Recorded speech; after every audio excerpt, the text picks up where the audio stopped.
everyone, welcome to this episode of the Web-Files. I'm Kristyn Burtt. Tonight we're at Hollywood and CineSpace for the long-awaited premiere of Solo, this series. We've got the cast and crew here, and we're going to find out what's the one item that they would take with them to space. Check it out.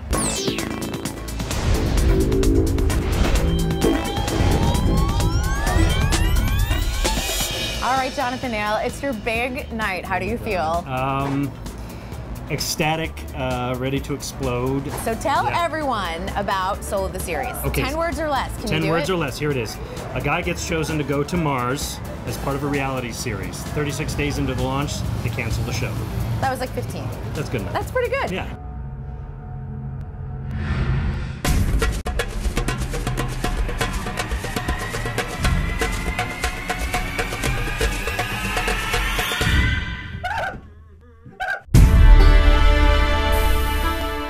Inspiration for the series?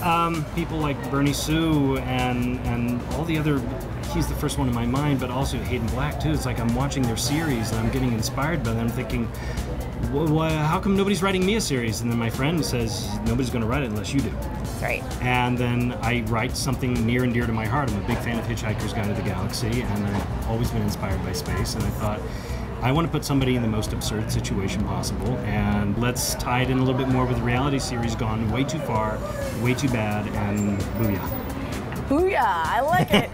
Now, you were the producer on Solo. Have you been around since the very, very beginning when the idea was just a little seed? No, actually I wasn't. I know that I was at the first tweet up I ever went to. I met Jonathan and a handful of his contacts and his friends, and he told me about an idea he had and how he didn't know what to do.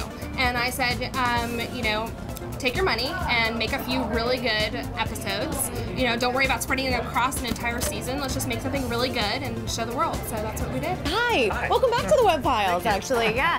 This is your big night, too, because you composed a lot of the music for Solo, the series. Yes. I actually did all the score for Solo series except for one piece at the very end of episode 3. So talk a little bit about what that's like to finally see your work on the big screen. Normally I hate going to a premiere where my music is in the film because I'll pick it apart while I'm watching. But with Solo, because Jonathan and I spent so much time getting it exactly where it needed to be, I was excited to come, and I'm looking forward to seeing it on the screen. PJ, all right, you were the official DP cinematographer on this project, were you not? I was for episode 1 and 2. Episode 3 was my AC stepped up to DP, Rafe Wolfgang. Half of the project was in Jonathan's garage. Really just half of his garage, which could only fit one car to begin with. So that was the spaceship set, which he built by hand. And that was really interesting because it's very much Jonathan acting against himself, and then sometimes we would have either the person who is playing foul on set or somebody being the puppet. The rest of the shoot, we've got all these other actors. We're in a different world. The spaces are large. They're very interesting. They're colorful. And not that the spaceship isn't too, but it's so much smaller. So yeah, it's so you're very working on really large spaces and really tiny cramped spaces. So yeah, so a lot of challenges for you. A lot of challenges, yeah. All right, Jason, it's about time we met. Finally. Finally. Now, you play one of the most interesting characters, Val 9000.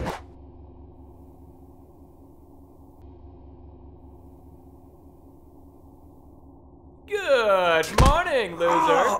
Well, how was it, you know, interacting? For me, being on set, I'm offset, so I'm behind the scenes, behind a wall, in his garage, doing lines with Jonathan, and he can't see me, but I can see him, and a lot of the improv that we do is just stuff that I would say to him anyway. Talk about your involvement. How did they bring you aboard? Jonathan and I are with the same agency, and so he knew that I was already kind of in the whole web series world with the Guild, and so he asked me to be a part web of that. series, the Guild. Oh, I know, just tiny. I don't know if you've heard of it. I don't think I have. It's a small little thing. We're hoping for, you know, a little bit of fan base. If anyone can watch it, that'd be great.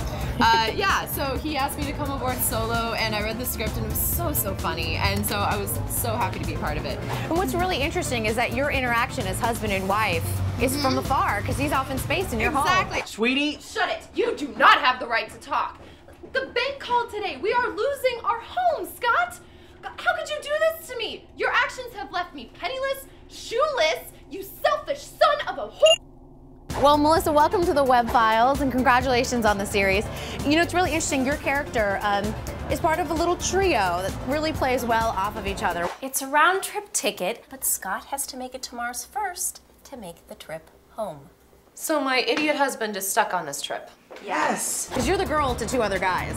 That's right. It was a ton of fun. I had a great time doing it, and it was a character that I felt like I could definitely play and was me, and I got a little beat up by the boys, but I think if the series continues, I'm going to be able to start to fight back. Now, did you guys improv quite a bit? Because it seems to be that there was a lot of, you know, playing off of each other when the three of you were on screen together. We did improv a little bit, and actually I hope to do more of that because that's kind of where I come from. We were just talking with Melissa because, you know, it's really fun. The three of you really play well off of each other. You're kind of like the comic relief, the little bands running around. Are you stuck up there? Yes! Great. I may have another buyer for the show. Have you worked in web series before? No, first web series. Now, how was that compared to working in TV and film? These guys were extremely professional. The crew, you know, everything about it. So I really didn't feel like there was a huge difference besides, you know, just size. All right, Amal, I've already had Jay and Melissa here, and I called you like the little merry band of, I don't know, thieves or like a little comedy troupe that runs around Solo the series. Kepler's 3 laws of planetary motion make it very clear that if you... Okay, Mahatma Geeky needs to stop talking now. Scott is the ball woman. And he's on a one-way ticket to Mars. What was it like working with them? Well, they're really funny people, and they're like just very pleasant. And you know, the good thing when you're working with people like that is that you get to kind of bounce little things off of each other. And within the storyline, you know, you kind of have a strict script, but you can kind of play with it and kind of come up with little things to maybe see if they'll work and maybe capture magic a little bit. So that's cool. If you were stuck up in space, you can't bring your loved ones, okay? What would be the one item you would bring? I can't say that. I would need some way to write. My iPhone. I guess it would be the phone. Okay, hers is dirty. My iPod. I have to have my music. My iPod? I think I'd have to have music. For me, it would be an iPod because I have to have music everywhere I go. The bottomless pan of lasagna. Unlimited supply of beer. It would have to be cupcakes Oh. and popcorn. This is amazing, right? This is everyone here for the Solo the Series premiere. This episode of the Web Files is now closed. Hope you enjoyed the red carpet. I'm Kristyn Burtt. We'll see you next time.